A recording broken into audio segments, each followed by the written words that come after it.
It may seem like Apple is behind the competition a lot of the time. The company appeared to be slow to developments like widgets, bezel-less displays with camera notches and screens with high refresh rates.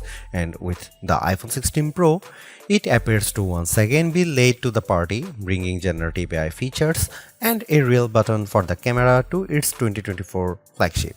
But if you will allow me to play therapist for a moment, I think it's not that Apple is slow, I think Apple is cautious, perhaps overly so. Caution on its own isn't a bad trait, in fact, it could be considered thoughtful rather than rushed to the cutting edge with its peers. Apple delivers, usually finding a slightly different approach that is often an improvement on what's out there.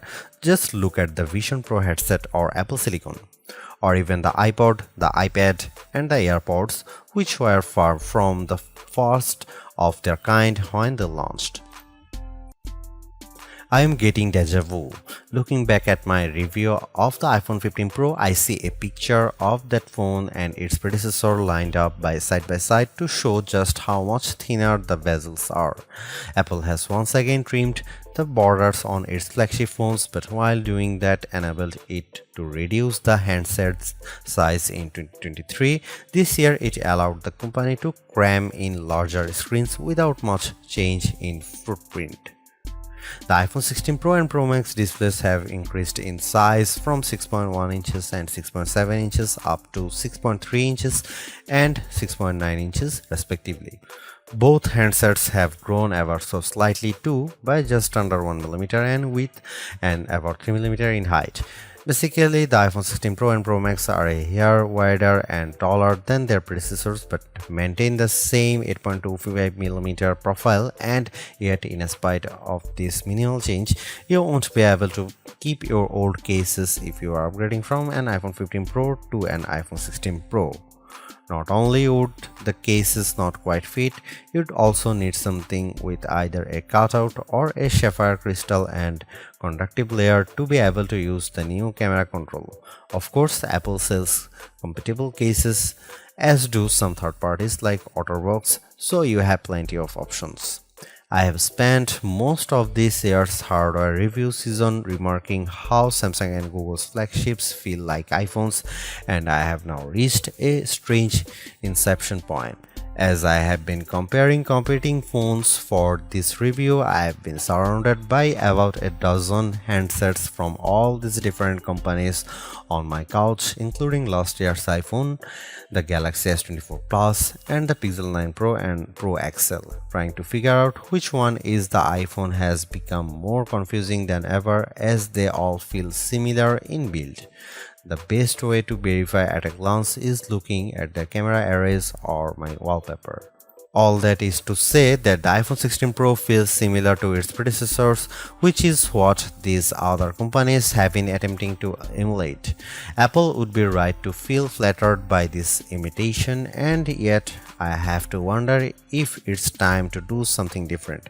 Google's Pixel 9 Pro is actually a whole 6 grams lighter than the iPhone 16 Pro at 221 grams, and I'm absolutely smitten by its rich pink hue and shiny edges. Though I like the new golden desert color for the iPhone 16 Pro, I do wish Apple's premium flagship had more fun and vibrant exteriors.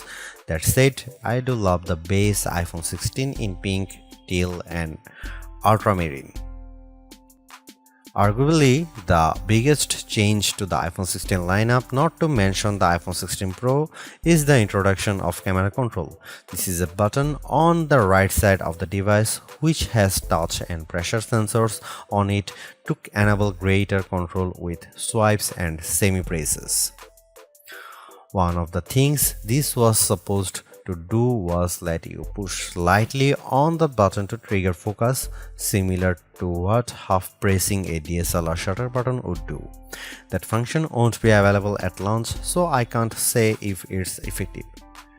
But by the large, camera control is a very Apple approach to a feature that has been around for years. From phones by Sony and Nokia with dedicated shutter buttons to Android handsets with hardware-based double-click shortcut, the notion of quick access to your camera without having to fudge with The screen is a popular one, for good reason too. I've hated having to swipe or long press the icon on my iPhone's lock screen in the past, and even though I could set the iPhone 15 Pro section button to open the camera, it just wasn't positioned well and I'd have to give up my mute button. So, Apple isn't breaking new ground with its hardware shortcut for a frequently used app, but it does do a few things differently. With the touch sensor, you can swipe on it to tweak things like exposure, zoom levels, and tone, and the half press still works as a way to select options or go back out of menus within the camera control interface. In theory, it's a nice way to make changes in the fly. In reality, there are a few issues and they largely have to do with placement. The button sits a little farther from the base of the phone than I'd like, so my fingers have to reach a bit more to press it, whether I was in landscape or portrait mode. This wasn't usually a problem when I had both hands free and could steady the iPhone with my other hand and readjust my grip. But if you are trying to take a quick shot with just one hand, the button's location can feel unintuitive. Of course, everyone has different finger lengths and ratios, so it's entirely possible that other people find this logical. It also depends on your grip. If you are cradling the bottom of the device in your palm, it's harder to maneuver. If you are covering part of the screen and reaching out for the button head on, it's slightly easier to use camera control. Still, even for those with the strongest claws, swiping and half pressing and double half pressing on the sensor is tricky. I was only ever really able to do that if I had my thumb holding up on the bottom edge and my middle ring and little fingers steadying the right end of the phone. Maybe this is a new camera grip I just need to relearn for this button. The awkward placement is a minor gripe compared to what I found most annoying, the button's touch sensor. Not only was it difficult to swipe through different settings when holding the device with one hand, it also reacts to accidental touches and swipes. Sometimes the phone would slide down my palm and change the exposure or zoom level, completely ruining the vibe. I should point out that you can go into accessibility settings to either tweak or swipe sensitivity or turn it off altogether if it really bothers you.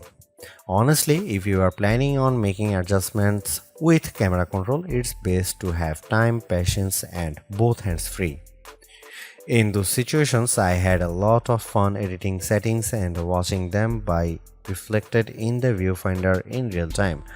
I also liked zooming in and out of subjects, decomposing a shot, and tweaking exposure till I liked what I saw before then pushing down to snap the picture. I especially loved this while recording video since it makes slowly zooming in or out of a subject smoother than using the on-screen slider. Depending on your mood, the new photographic styles can be fun or serious. Apple's tweaked the built-in camera filters to not only offer more options but give you greater control. Due to how the company has refined its processing each year, there is also an improved depth map captured when it detects a face in the scene. This, combined with a greater focus on color science around skin tone, has led to what might be my favorite new iPhone 16 feature. Whether I shot them in portrait mode or not, photos of people what I took using the iPhone 16 Pro were a dream to edit. Simply switching between the standard, natural, luminous, quiet, or ethereal styles already resulted in improvements to be colors and shadows, but I could also tap on each thumbnail to across the new editing touchpad and drag a dot around. This let me more precisely tweak the hues and contrast levels, and an additional slider below let me adjust how warm the image was.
Apple's caution is sometimes warranted, especially at a time when mistrust of AI-generated content runs rampant. The company taking its time to get Apple Intelligence right is understandable, but its deliberation doesn't always lead to winners.